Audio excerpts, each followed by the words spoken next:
এখন নেক্সট যে পদক্ষেপটা সেটা হচ্ছে বাংলাদেশ এম্বাসির সাথে আমার সবসময় কন্ট্যাক্টে দিতে হবে।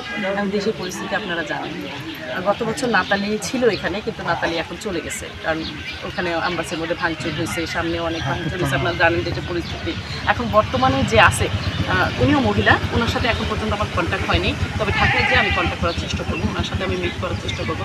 গত বছর আমাকে যেই সাবজেক্টগুলো দিছিল বাংলাদেশের এই প্রেক্ষাপটগুলো উন্নয়ন করা দরকার, যাতে বিদেশি বিনিয়োগ আরও বাড়ে, বিজনেসটা আরও বাড়ে, বাংলাদেশটা যেন আরও ফুলে ফেঁপে ওঠে, ভালো হয়, সবাই সুন্দর থাকি, ভালো থাকি। আমরা শুধু মাঠ পর্যায়ে, উপরে পর্যায়ে, যারা বড় লোক আছে তারা তো বড় লোক আছেই, তাদের তো দরকার নাই। যারা সাধারণ মানুষ তাদের, আর যে নাতালি ছিল ও অনেক ভালো ছিল, ও চাইছে মাঠ পর্যায়ে একটা কিছু হোক। ও বিভিন্ন ধরনের স্কুল, মানে কিন্ডারগার্টেন, গ্রামের প্রেক্ষাপটগুলোতে গেছে, সিলেটে গেছে, চিটাগাং গেছে, বান্দরবনে। ও চেষ্টা করছে মানুষের কাছে যে মানুষের সমস্যাগুলো শোনা।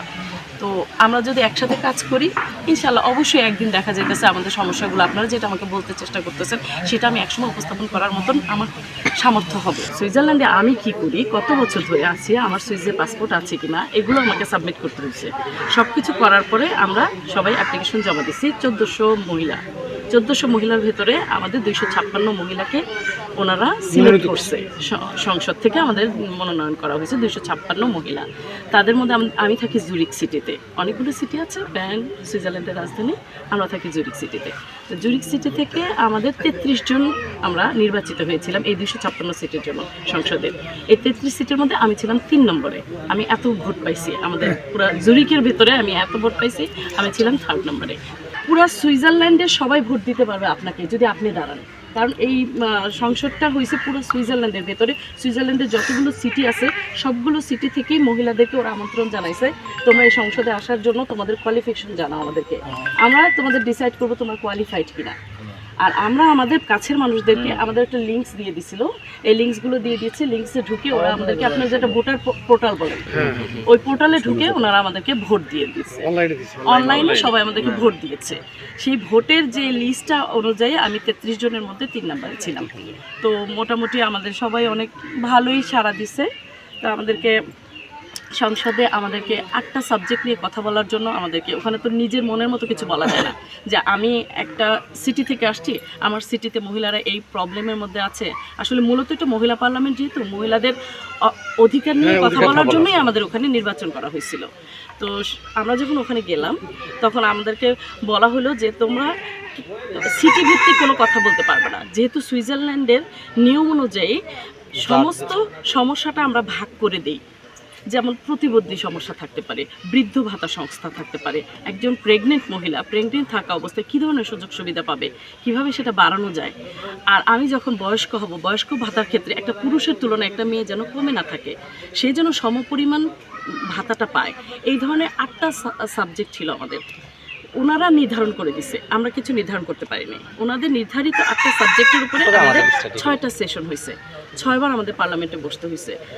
মূলত পার্লামেন্টে আমরা 6 বার বসছি, কিন্তু তার বাইরেও আমরা আরও 6 বার আলাদা আলাদা সিটিতে, আলাদা আলাদা নির্দিষ্ট প্রত্যেকটা সিটিতে আবার সংসদ আছে ছোট ছোট করে।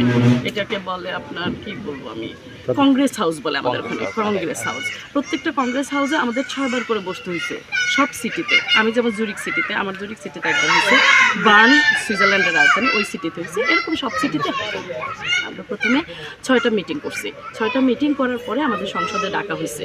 ডাকা হওয়ার পরে আমার স্পিচ আমার দিতে হয়েছে যে আমি কোন সাবজেক্টের উপরে আছি, মানে কোন থিমটার উপরে আছি। থিমটা হলো বিষয়, আমাদের 8টার ভিতরে একটা থিম আমাদের জুরিকে দেওয়া হয়েছিল। তো ওই থিমটা ছিল হচ্ছে গিয়ে মহিলাদের বয়স্ক ভাতার উপরে, মহিলারা যেন পুরুষদের সমপরিমাণ ভাতা পায়। আমাদের ওখানে মহিলারা হচ্ছে গিয়ে আপনার 62 বছর বয়সে পেনশনে চলে যায়, পুরুষরা যায় 65 বছর বয়সে। তো আমরা একটু কম পাই, মানে আমরা আগেই চলে যাই। আমরা বয়স্ক ভাতাটা কখন দেয়, আপনার কর্মজীবন শেষ, আপনি অবসরে গেছেন, তখন আপনাকে ভাতাটা দেওয়া হবে। আমাদের কাছ থেকে তো আমাদের 3 বছরের কর্মজীবন নিয়ে নেওয়া হয়েছে। কেন আমরা 3 বছর আগে কেন আমরা পেনশনে যাব, যদি আমরা ফিট থাকি, আমরা কাজ করার সামর্থ্য, কেন আমরা 3 বছর আগে যাব? আমাদেরও তো অধিকার আছে পুরুষের মতন 65 বছর পর্যন্ত কাজ করা, কেন আমাদেরকে দেওয়া হবে না?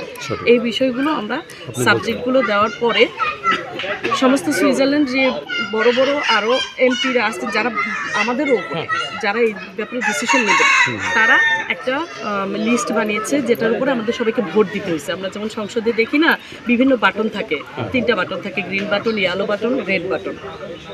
আমাদের এরকম ওখানে যে সংসদে সাবজেক্টগুলো উপস্থাপন করার পরে আমাদের ভোটাভুটি করতে হয়েছে যে কে এটার পক্ষে, কে এটার বিপক্ষে। কেউ রেড বাটন চাপ দিবে, কেউ গ্রিন বাটন চাপ দিবে। আর যদি কেউ না বলে আমি পক্ষেও না বিপক্ষেও না, আমি সমালোচনা করতে চাই, তাহলে সেই আলো বাটনে চাপ দেবে। এই সিস্টেমে আমরা ওইখানে আলোচনাটা চালাই গেছি। এটাই জাস্ট ছিল আমার পার্লামেন্টের অভিজ্ঞতা। আপনার কনসুলেট এখন নাতালি আর আমি একসাথেই পার্লামেন্টে গেছি। ওর সাথে আমার অনেক ভালো সম্পর্ক। তা আমি যখন গতবার আসছিলাম তখন নাতালির সাথে দেখা করতে আমি অ্যাম্বাসিতে গিয়েছিলাম। তো তখন নাতালি আমাকে বললো যে বাংলাদেশে আসলে অনেক প্রবলেম আছে সুলতানা। তো আমার সঠিক নামটা বলছে সুলতানা, আমরা একসাথে বসে বাংলাদেশের সমস্যাগুলো আমরা আলাপ করি। কারণ বাংলাদেশে অনেক ক্ষেত্র আছে যেখানে বিদেশিরা এসে এখানে হেল্প করতে পারে, দেশটা অনেক উন্নত হতে পারে। কারণ এই দেশের মানুষ অনেক পরিশ্রমী, কিন্তু এদেরকে কাজে লাগাতে হবে, এদেরকে কাজে লাগাতে পারতেছি না। আর সঠিক জায়গায় সঠিক জিনিসটা যাচ্ছে না, সঠিকভাবে আমরা ইউটিলাইজ করতে পারতেছি না। মানুষ আছে, শ্রম আছে, কিন্তু আমরা এটাকে মানে জায়গা মতো আমরা এটাকে ব্যবহার করতে পারতেছি না। তো আমি তোমাকে কিছু মানে প্রবলেম্যাটিক সিচুয়েশন দিব, তুমি এটাকে নিয়ে গবেষণা করবা, দরকার হলে তুমি তোমার প্রতিনিধি ঠিক করবে। যেমন আপনারা প্রতিনিধি আছেন, আমি দৌলতদিয়ার একটা প্রবলেম আমি দেখতে পাইলাম যে কনসুলেট আমাকে দিছে, তখন আমি আপনাদের সাথে যোগাযোগ করব সবার সাথে যে আমি এই কনসুলেট থেকে ঢাকায় যে সুইস কনসুলেট আছে ওখান থেকে আমি এই প্রবলেমগুলো পাইছি, আপনারা একটু স্থানীয়ভাবে খোঁজখবর করেন, আমাকে একটু ডিটেলসটা দেন। আমি তখন কি করতে পারি, তখন আমি সুইস অ্যাম্বাসিতে বাংলাদেশের যে সুইস অ্যাম্বাসেডর আছেন ওনাকে আমি এটা সাবমিট করতে পারি। উনি সেটা বাংলাদেশের এই সমস্যাটা নিয়ে সুইজে আলাপ করতে পারে। কেন?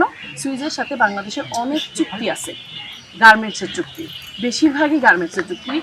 সুইজারল্যান্ডের বাণিজ্যে 33% কন্ট্রাক্ট বাংলাদেশের গার্মেন্টস ফ্যাক্টরির সাথে সুইজার আছে, লেদার ফ্যাক্টরি আছে, ইদানিং অস্ত্র কেনা বাচ্চা সব কিছুই হচ্ছে বাংলাদেশের সাথে সুইজের। তাহলে কেন আমাদের প্রবলেমগুলো আমরা আস্তে আস্তে বহির্বিশ্বে কেন দিব না? শুধু বিশ্বের মধ্যে আমাদের ভিতরে আলোচনা করলে তো হবে না, বহির্বিশ্বের সাথে আলোচনা করবে, কিন্তু একটা লিগেল ওয়েতে যেতে হবে।